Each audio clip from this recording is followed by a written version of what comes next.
right, good evening. Good to see each one of you here tonight. And believe it or not, I'm always amazed at how fast time goes to know we've only got 2 weeks left in this quarter. I didn't get to cover quite as much material as I hoped, but we'll still make it work.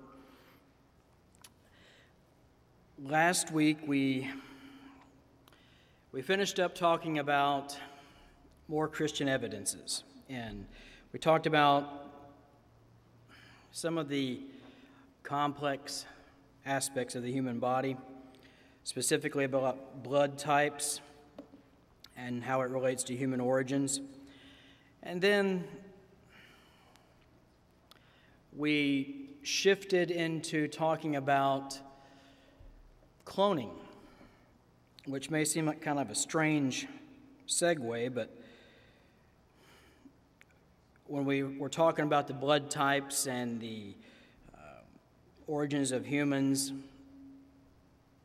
it does actually kind of flow naturally with the idea of science and of man trying to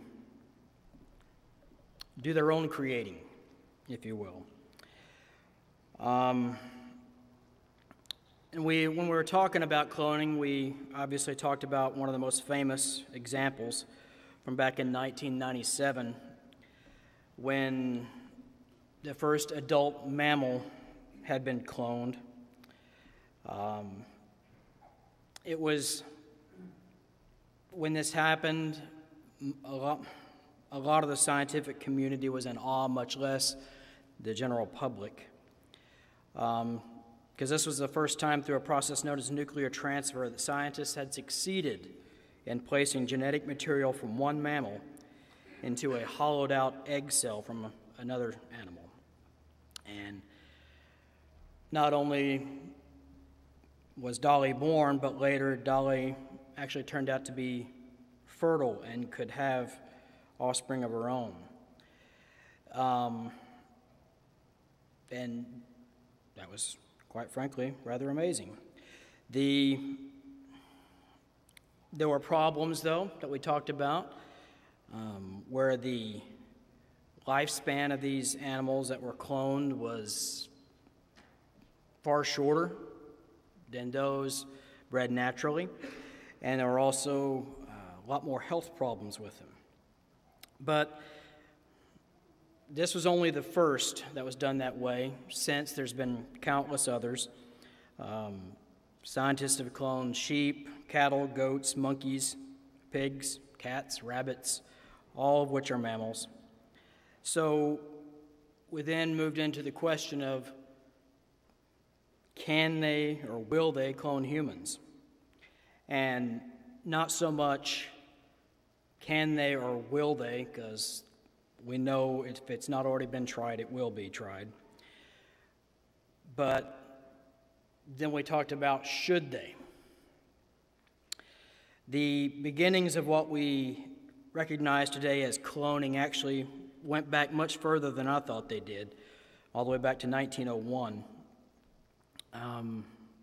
which I found quite surprising in research. But when these cloning activities began, they seemed harmless enough, but then as they got into the mammals and animals in general, they started stumbling across more and more problems. And that was causing these animals that they had bred or cloned, to die more quickly, to have lots of health issues, reduced lifespans. And to that point, that while these animals look normal enough and may actually even behave somewhat normal, the truth is that oftentimes these animals are far from normal. And several reports have gone on to announce that scientists have found, first, what at first look like normal-looking clones harbor serious genetic abnormalities. Mankind is tinkering with things that they don't fully understand, and the consequences are not good. So as frightening as the thought may be, the fact is that scientists around the world are already working on producing a human clone. And this was made clear as far back as 2001 when researchers at a company in Massachusetts announced that they had successfully cloned 8 human embryos, some of which grew to the 4 or 6 cell stage before dying.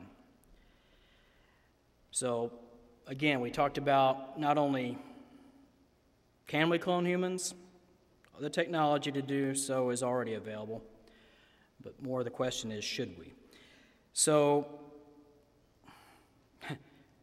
as discussed last week, cloning is not all it's cracked up to be. There's various reasons that are given for why we should clone. Some as simple as because we can. Some so that we have spare parts. All kinds of different reasons. Some so we can bring back extinct species. There's all kinds of reasons, but when we specifically refer to human cloning, and we look at the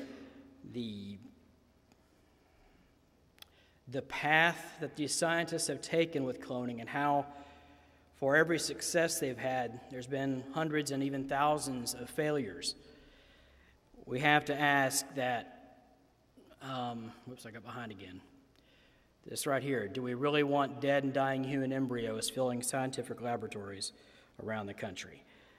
For every one success, there are countless failures. So, just like anything, we get these new out-of-the-box technologies, and we're always quick to want to use them, to try to find different uses for them. But we rarely think about what the implications of using this technology would be. So, one example we talked about was, is it beneficial for humanity in general if parents were able to choose the sex of their child beforehand? We could argue that point, but I'm sure most of us would agree that it would not be a good thing. And the simple fact is that cloning has the potential to allow humans to circumvent God's law regarding human reproduction. And we wrapped up talking about any action that does that circumvents God's law, strikes at the heart of God's divine plan, and therefore it must be vehemently opposed. So, now dovetailing on with that, we talked about cloning and whether it should or should not happen with humans especially. This brings us into what we want to talk about tonight, which the inherent value of human life. And this is a topic that would be really easy to start going down rabbit trails. There could easily spend an entire quarter just talking about the value of human life and what has happened, not only in America but around the world, in relation to the devaluing of human life. In a prophetic article in the July 14th, 1949 issue of New England Journal of Medicine, Leo Alexander, who was an individual who had worked for the Chief Counsel for War Crimes after World War II, he examined the initial causes, or the cause and causes of the Holocaust. The beginnings, he stated, were merely a subtle shift in emphasis in the basic attitudes of physicians. It started with the belief, which is common today in the euthanasia movement, that there is such a thing as life not worthy to be lived. The Nazis often described the patients that they were killing as useless eaters. That's how some people refer to horses. Among those physicians who helped start the Nazi killing mentality was Ernst Wetzler, who ironically was the inventor of the incubator for children born prematurely. But in commenting on his gruesome acts, Dr. Wetzler called his participation in the murder of disabled infants in Germany, shockingly, a small contribution to human progress.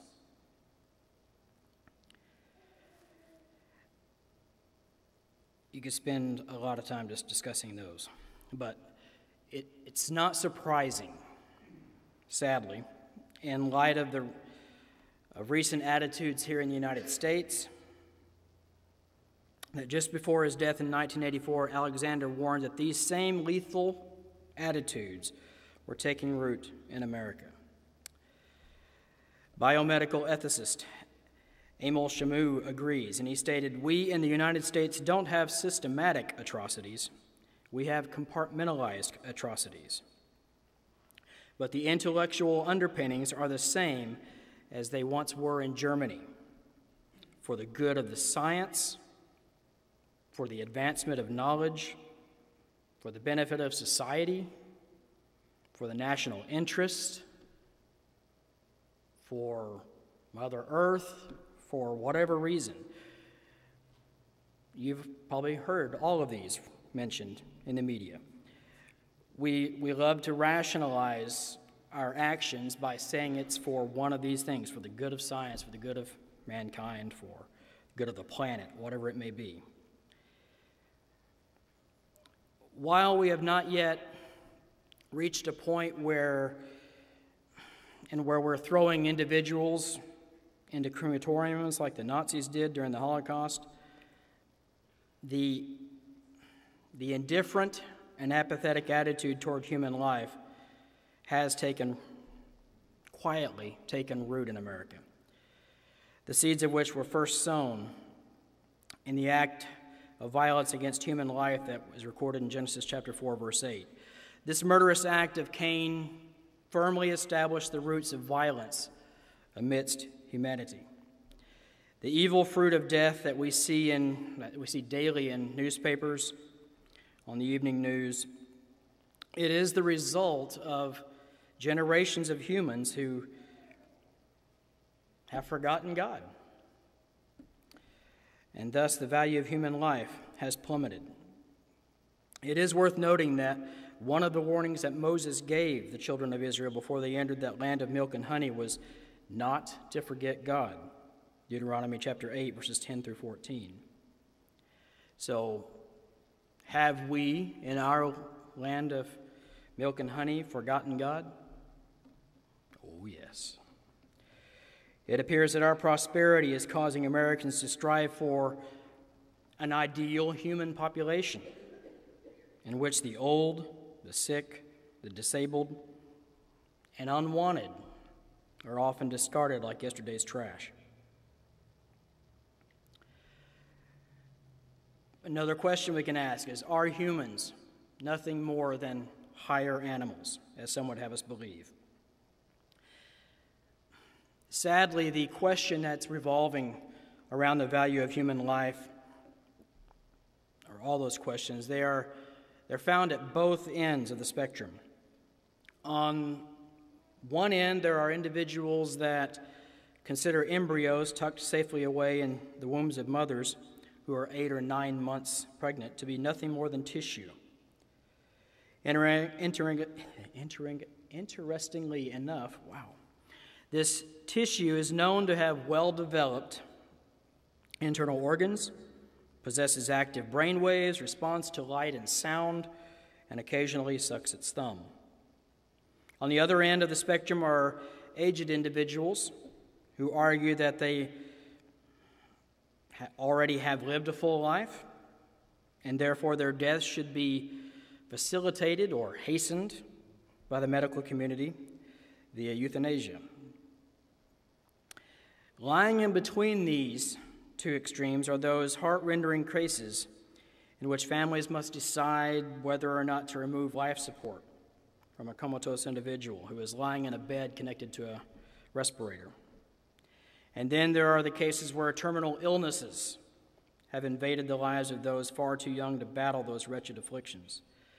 And although rarely discussed aloud, and certainly never admitted publicly, there are also those cases in which the medical establishment often trades off a human life after comparing the high cost of medical treatment via a complex cost-benefit ratio. But what is the real cost? We've heard of all these things mentioned, the death panels in some of these countries that have socialized medicine. They'll treat the people that have these illnesses, the elderly. They'll try to make them comfortable, but they really won't treat the illness itself because it costs so much. So, what is the value of human life?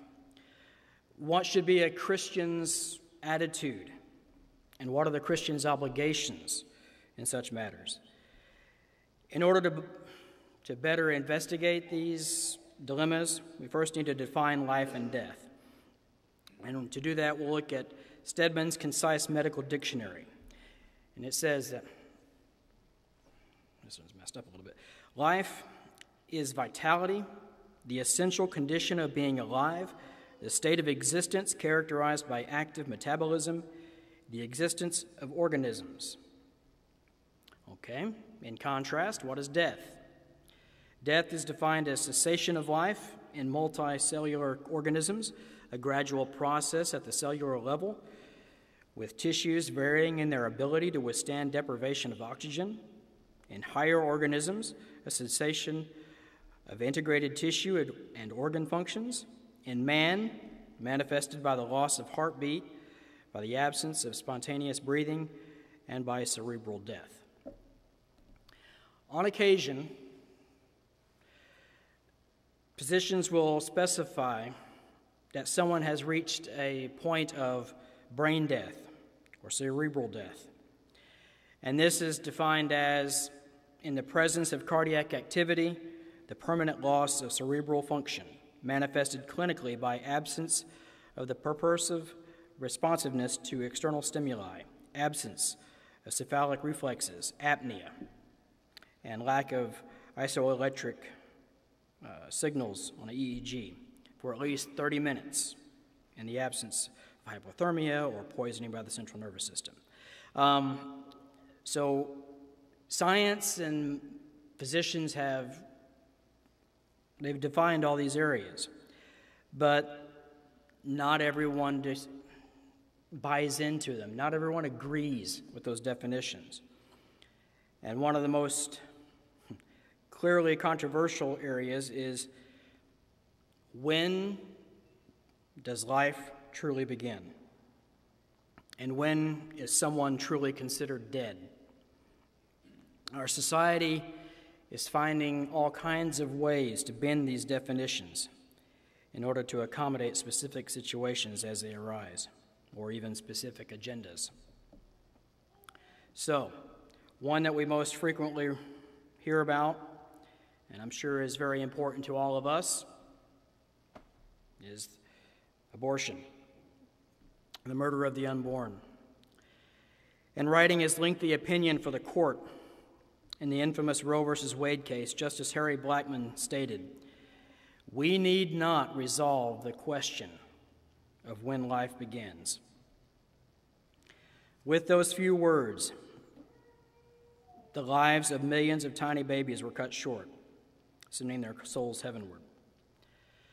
The Centers for Disease Control in Atlanta, Georgia, report that one of the highest years they had on record in 1995, 1.2 million abortions were performed in the United States, and those were reported abortions.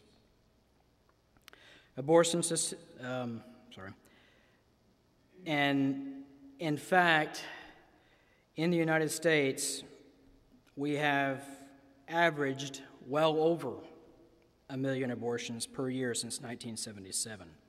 There's kind of a graph here.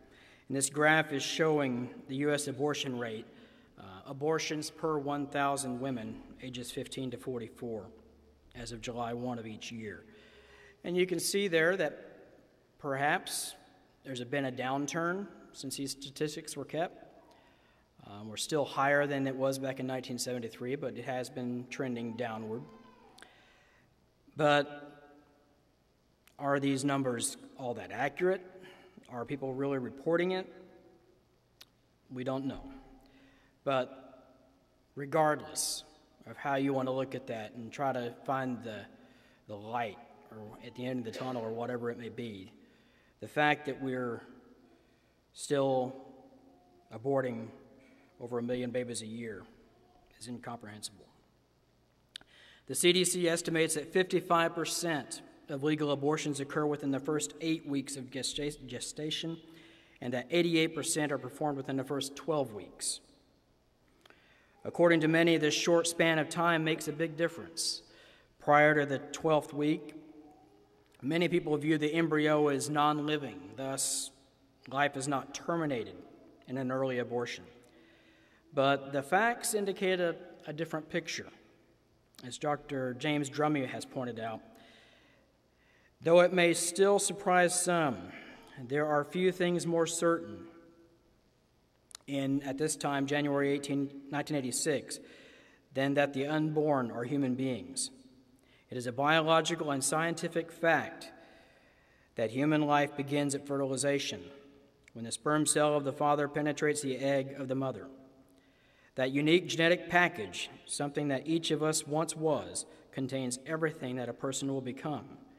The color of her eyes, the size of his feet, even whether he or she will contract diabetes at age 50. We know that its heart begins to beat 18 days after fertilization, that brain waves can be recorded by the 40th day, and that all body systems are present at 8 weeks and working by the 11th week. Technological advances are such that more and more babies are surviving births after only 20 to 24 weeks of the normal 40-week pregnancy. And yet, at the time this was done, he wrote this, Minnesota Supreme Court ruled that an 8.5-month-old unborn child was not a human being under Minnesota law. Christians obviously cannot afford to be so tranquil in resolving the issue of when life begins. Our actions, or lack thereof, will stand in judgment one day. The inspired Word of God is crystal clear on such matters. Beginning as early as in Genesis chapter 4, verse 1, we read, "Now the man had relations with his wife Eve, and she conceived and gave birth to Cain. And she said, I have gotten a man-child with the help of the Lord."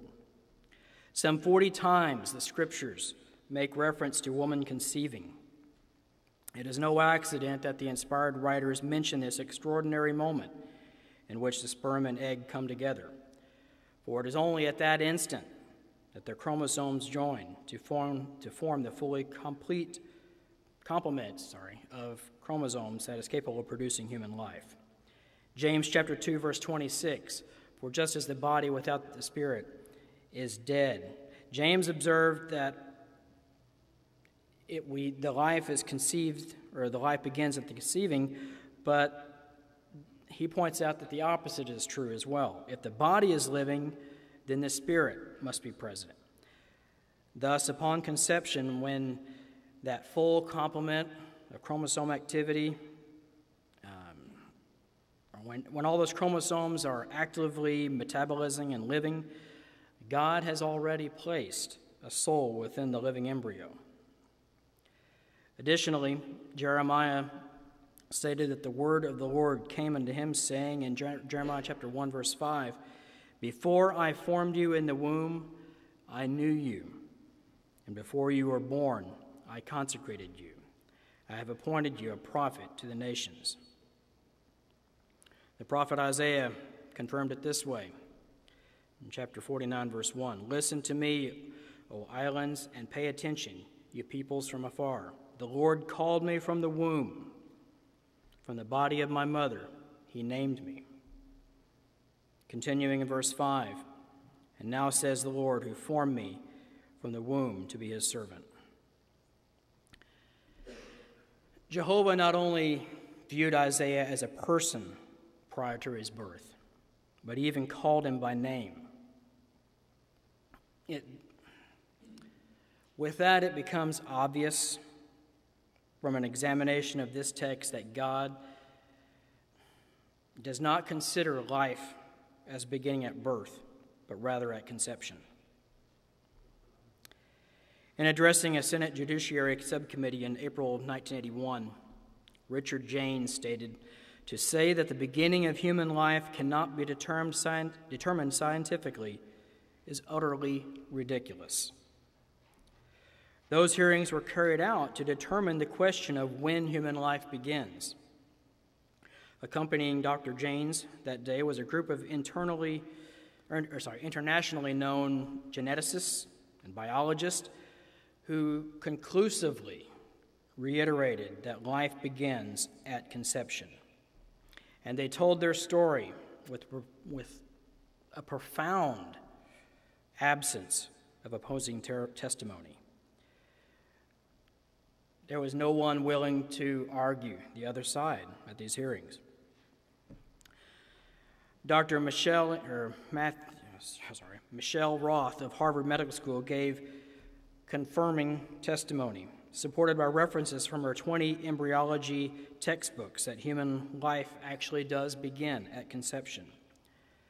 The man known as the father of modern genetics, Dr. Jerome Lejeune, told the lawmakers at this hearing to accept the fact that after fertilization has taken place, a new human has come into being is no longer a matter of taste or opinion. It is plain experimental evidence. Dr. Jaime Gordon, chairman of the Department of Genetics at the Mayo Clinic, added, "By all the criteria of modern molecular biology, life is present from the moment of conception." Another doctor from the University of Tennessee, who was both a medical doctor and a law professor, testified, "The exact moment of the beginning of personhood and of the human body is at the moment of conception." Another doctor from the University of Pennsylvania testified, "I am no more prepared to say that these early stages represent an incomplete human being than I would be to say that the child prior to the dramatic effects of puberty is not a human being." That was happening back during testimony in 1981. I find it depressing, lots of different adjectives, that this happened in 81, and yet I have not been able to find much of any sort of hearings since then that have people arguing when life begins at being at conception. It's like that side has just been silenced and pushed off into the wings.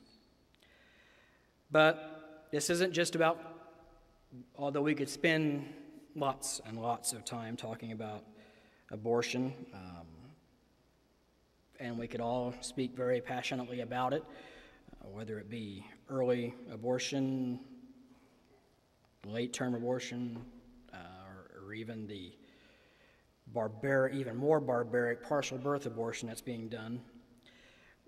We could spend tons of time on that, but now I want to actually kind of shift a little bit to something we don't think about quite as often, but that being fertilized embryos. One of those giving testimony during that same hearing back in 1981 was Landrum Shettles, who is often called the father of in vitro fertilization. Dr. Shettles noted conception confers life and makes that life one of a kind. And regarding the Supreme Court ruling in Roe v. Wade, he stated, "To deny a truth about when life begins should not be made a basis for legalizing abortion." Those are interesting words from a man who helped fill, he just helped fill in vitro fertilization clinics with embryos that have already been fertilized and thus in all aspects are human. They're just not in the womb. In their 1998 national summary, the Centers for Disease Control reported that 61,650 cycles of artificial reproductive fertilization occurred in the United States. On average, 5 to 12 eggs were fertilized in order to facilitate embryonic transfer, although it is not uncommon for some individuals to have at their disposal 20 or more embryos after artificial reproductive procedures. The CDC reported that, on average, physicians implanted only 3.7 embryos into women hoping to become pregnant. This would result in a minimum of 2 to 8 embryos being unused and therefore frozen, which means that each year in the United States alone, we are plunging somewhere between 123,000 and nearly 500,000 embryos into the freezing depths of liquid nitrogen canisters. At that rate, it will take only a few years to reach the 1 million mark. And sadly, one of the chief reasons such embryos are often discarded is purely a financial reason. The high price of transporting these fertilized embryos to a long-term cryogenic center, combined with the yearly fees for maintaining the embryos in liquid nitrogen, eventually weighs heavily on those involved in this reproductive technology. So oftentimes these embryos are just discarded. These embryos are not included in the abortion numbers. So we talk about 1.2 million or 1 million a year. You could make that much, much higher. So now let's talk about those that their life is just not quite up to par.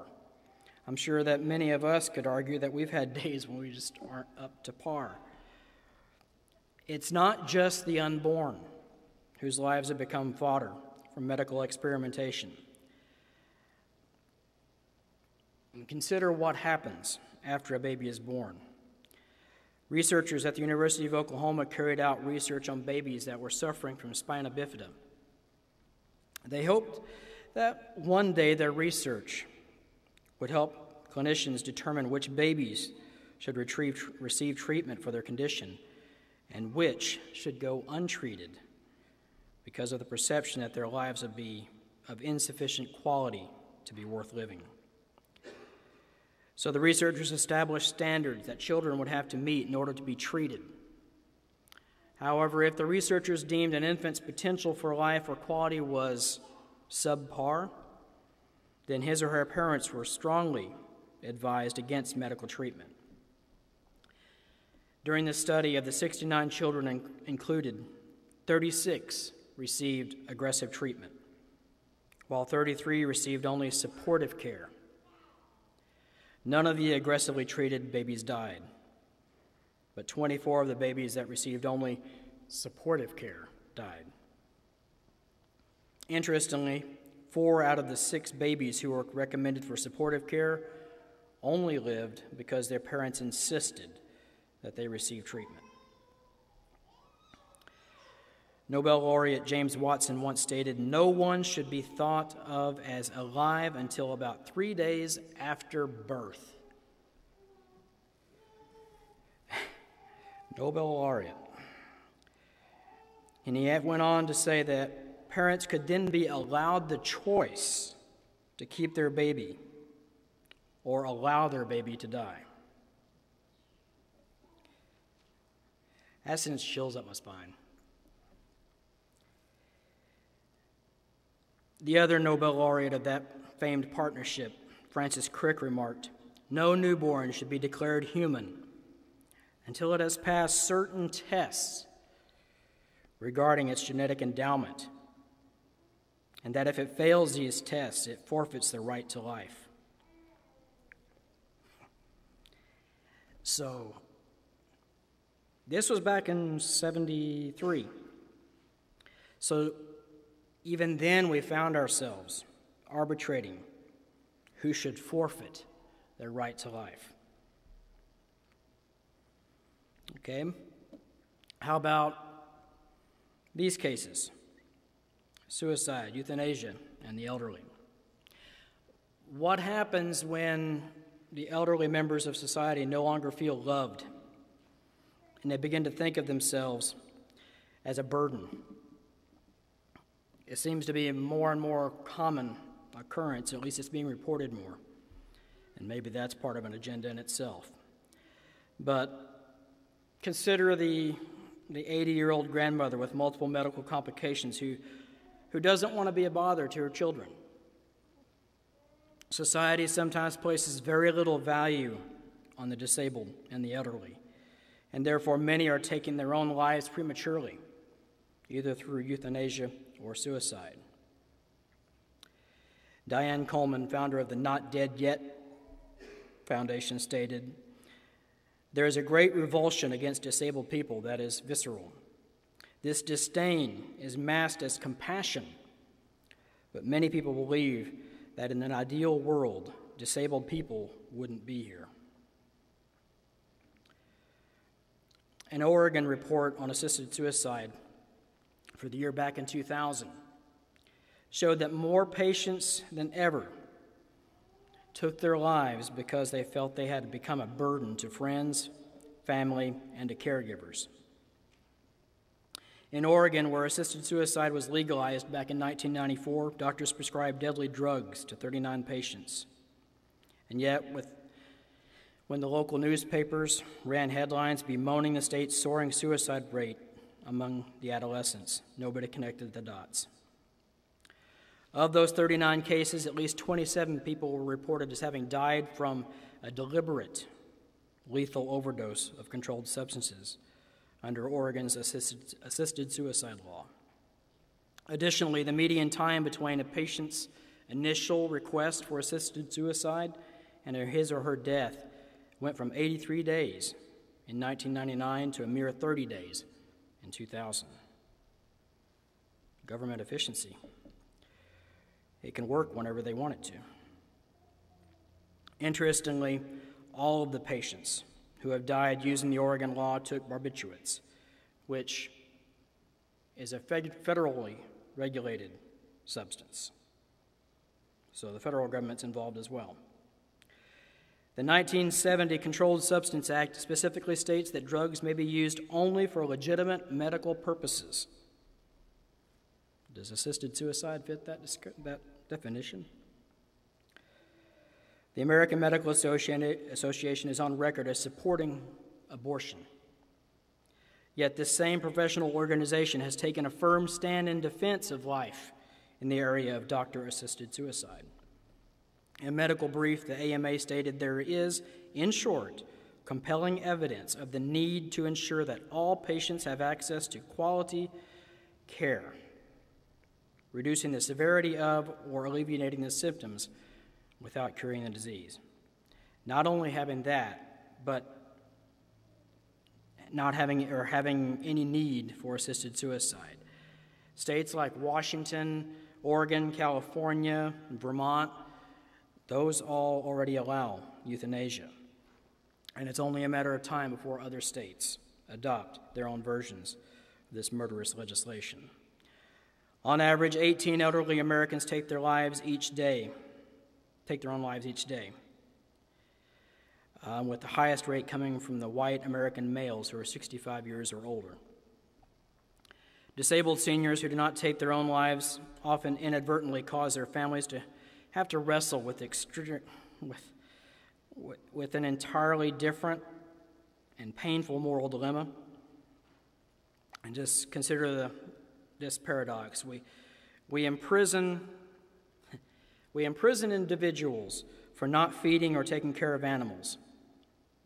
And yet our society now deems receiving nutrients through a feeding tube and or an IV, in the case of humans, a medical procedure that can be withheld, depending on what the patient's power of attorney says. It is humane to withhold food from a horse, or is it humane to withhold food from a horse? The courts say no, and will send a person to prison for doing so. Yet that same judicial system will allow a person to withhold life-saving nutrients and water from the elderly that are often affectionately referred to as grandparents. So, a very depressing lesson tonight, and not intending it to be that way, but why do we talk about it? And the simple answer is that we need to, as Christians, we need to reaffirm to society that God does exist. Ever since the last shells exploded from World War II, children have been receiving a steady diet of evolution and humanism in public schools. Many junior high classrooms still have a poster spread across the top of the chalkboard or whiteboard with an ape-like creature at one end and a human at the other, and everything in between. As humans and as Christians, we must recognize that life is a gift from God, the giver of life. Acts chapter 17, verse 28. We must also realize that by devaluing human life, we are reducing for ourselves the value of God sending his only begotten Son.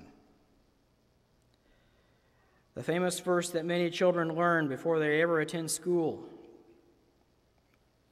"For God so loved the world that he gave his only begotten Son, that whosoever believeth in him should not perish but have everlasting life." John 3:16. If human life has little or no value, then what does that say about the gift of Christ? Why did Christ suffer and die on the cruel cross of Calvary? What is the value of a human life? Considering who the giver of life is, the value of that gift is immeasurable. And we have to be careful that our activities, our attitudes, whether it just be apathy or turning away, whatever it may be, we have to be careful that we don't fall into that realm of devaluing human life and being silent about it, because it does directly reflect on back to God. And I don't think any of us want to be in a situation where we're having to answer for that on Judgment Day. So that's where it all kind of funnels from, where we've been talking about the various evidences and that exist out there, and the complexity of the human body, and how it was all intelligently designed, and how through that design life begins at conception, steering into the fact that many do not recognize that, whether it be because they simply are naive, they don't understand it, they're just paying attention to a particular point of view on it, or whether it be that they have an agenda to, sadly, abortion has become big business. And whatever the reason, we as Christians need to be prepared. We need to be proactive in spreading the word that God does exist and that every human life is valuable. We need to spread that to this very sick world.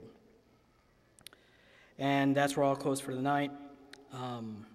Next week, our last class for this quarter, we'll actually get into Will those who have never heard the gospel be lost? That's a topic I've heard many people ask, especially new Christians. They're very interested in that topic, so we're going to end up wrapping the quarter up with that topic next week. Thank you for your time. Hope to see you next week.